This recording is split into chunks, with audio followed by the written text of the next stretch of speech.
వచ్చినాయి. ఎర్ర బుక్లో రాసుకున్న ప్రతి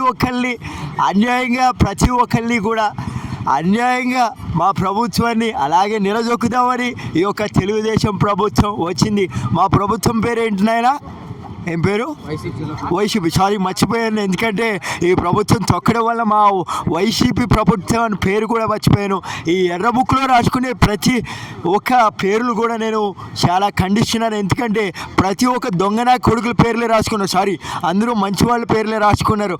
కొడాలని రోజుకు ఒక కేజీ వేసుకుంటారు నోట్లో, పాన్ పరాక్ అనుకున్నారు. కాదు, మంచి అటువంటి కొడాలని పేరు ఎందుకు ఎక్కిచ్చారో నాకు అర్థమవుతలే. ఆడెవడో తెల్లగా ఉంటాడు. ఆడి పేరేం పేరు?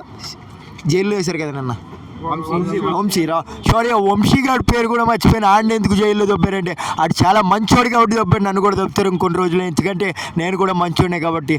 ఇట్లు ఉంటాను మరి. బాయ్. వచ్చారు కదా 1 year వెళ్తారా? తప్పకుండా వెళ్తాను, ఎందుకంటే జైలు నా కోసం ఎదురు చూస్తుంది. జైలుకి వెళ్తేనే నాకు ఓట్లు పడతాయి, నోట్లు పడతాయి. ఎందుకంటే జైల్లో ఉంటే నాకు కొంచెమైనా కొద్దిలో గొప్పైన స్వానుభూతి జరుగుతుందని తెలియజేసుకున్న అధ్యక్ష.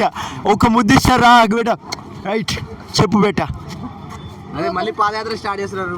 పక్కా పాదయాత్ర చేస్తా, కానీ కొద్ది రోజుల తర్వాత ఎండాకాలం కుదవడిపోతుంది. నాకు నా వల్ల కాదు.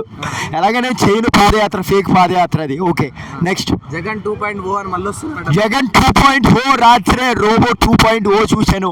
ఆ ఒక్క డైలాగ్ పట్టుకుని పొద్దుగాలే ఆ ఒక్క డైలాగ్ను వేస్తే అది ఎక్కడికో వైరల్ అయిపోయింది. ఇటువంటి వైరల్ డైలాగులు ఎందుకు వాడుతున్నానో తెలిసే అధ్యక్ష. నేను కూడా ట్రెండింగ్లో అగ్గిపెట్టి మచ్చలా కుర్చీ తాతలాగా అప్డేటెడ్గా ఉండాలని ఇలాంటివన్నీ వాడుతున్నాను అధ్యక్ష. ఇంకేమంటావు అక్క చెల్లమ్మ? అంతే కదా అక్క? రైట్, చెప్పండి అన్న.